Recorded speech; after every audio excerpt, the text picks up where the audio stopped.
ಇದು ಡಾಕ್ಟರ್ ರಾಜ್ಕುಮಾರ್ ಅವರ ಜೀವನ ಚೈತ್ರ ಚಿತ್ರದ ಒಂದು ಸನ್ನಿವೇಶ. ಅವರು ಕಾಶಿ ಯಾತ್ರೆಗೆ ಹೋಗಿರ್ತಾರೆ. ಕಾಶಿ ಯಾತ್ರೆಯಿಂದ ಮರಳಿ ಬರುವಾಗ ಅಪಘಾತ ಆಗಿ ಅವರು ಸತ್ರು ಅಂತ ಮನೆಗೆ ಸುದ್ದಿ ಬರ್ತದೆ. ಮನೇಲಿ ಹೇಳೋರು ಕೇಳೋರು ಯಾರೂ ಇರೋದಿಲ್ಲ. ಮಕ್ಕಳು ಎಣ್ಣೆ ಪಾರ್ಟಿ ಮಾಡ್ತಿರ್ತಾರೆ. ಆವಾಗ ಇವರು ಅದೃಷ್ಟವಶಾತ್ ಉಳ್ಕೊಂಡಿರ್ತಾರೆ. ಮನೆಗೆ ಬರ್ತಾರೆ. ಬಂದ ತಕ್ಷಣ ನೋಡ್ತಾರೆ,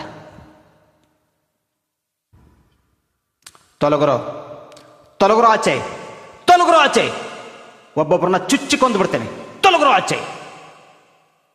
ಅಪ್ಪ ಅಪ್ಪ ಯಾರಪ್ಪ ನೀವೆಲ್ಲ?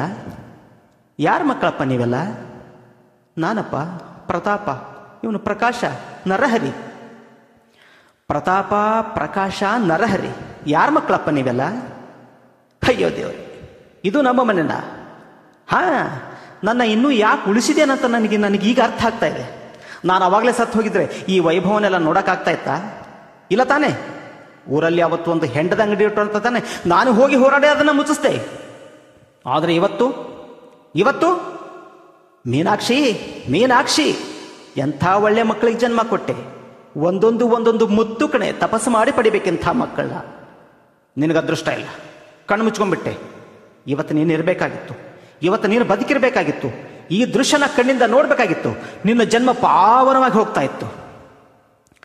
ಯಾವ ಮನೆಯಲ್ಲಿ ನಿತ್ಯ ಮಂತ್ರಘೋಷ ಕೇಳ್ತಾ ಇತ್ತು, ಯಾವ ಮನೆ ದೇವರ ಗುಡಿನೇ ಆಗಿತ್ತು, ಯಾವ ಮನೆಯಲ್ಲಿ ಸದಾ ಜಪ ತಪ ಹೋಮ ಪೂಜೆ ಪುನಸ್ಕಾರ ಘಂಟಾನಾದಗಳು ಮೊಳಗ್ತಾ ಇತ್ತು, ಆ ಮನೆಯಲ್ಲಿ ಇವತ್ತು ಕುಡುಕರ ವೈಭವ, ಕುಡುಕರ ಕುಣಿತ, ಕುಡುಕರ ಸಮಾರಾಧನೆ ಸಾರ್ಥಕವಾಯ್ತು, ಸಾರ್ಥಕವಾಯ್ತು. ಥು ಥು, ನಿಮ್ಮ ಜನ್ಮಕ್ಕಷ್ಟು ಬೆಂಕಿ ಹಾಕ. ಇದೊಂದು ಮನೆ, ನೀವಿದರ ಯಜಮಾನರು. ಏನ್ರಮ್ಮ ನೀವು ಆ ಮಹಾತಾಯಿ ಸೊಸೆಯರ? ನಾಚಿಗೆ ಆಗೋದಿಲ್ಲ ನಿಮಗೆ ಹೆಸರಿಗೆ ಬದುಕೊಡೋದಕ್ಕೆ? ಸಿಡಿಲು ಬಡ್ದು, ಕ್ಷಾಮ ಬಂದು, ಪ್ರವಾಹಕ್ಕೆ ಸಿಕ್ಕಿ ಭೂಕಂಪ ಆಗಿ ಲಕ್ಷಾಂತರ ಜನ ಸಾಯ್ತಾರೆ. ನಿಮಗೇನೂ ಆಗ್ಲಿಲ್ವಲ್ಲ. ಅಯ್ಯೋ ಪಾಪಿಗಳ, ನೀವಿಂಥ ಚಂಡಾಲರಾಗ್ತೀರ ಅಂತ ಗೊತ್ತಾಗಿದ್ರೆ ಹುಟ್ಟುತ್ತಾ ಇದ್ದಾಗ ನಿಮ್ಮೆಲ್ಲರ ಕುತ್ತಿಗೆ ಕೊಂದು ಹಾಕಿಬಿಡ್ತಾ ಇದ್ದೆ. ಅಮ್ಮ ಅಮ್ಮ, ಹೇಗಿದ್ದೀಯಮ್ಮ ಈ ನರಕದಲ್ಲಿ ನೀನು? ಅಮ್ಮ, ಎಲ್ಲಿ ಅಮ್ಮ? ಎಲ್ಲೋ ಅಮ್ಮ? ಎಲ್ಲೋ ಅಮ್ಮ?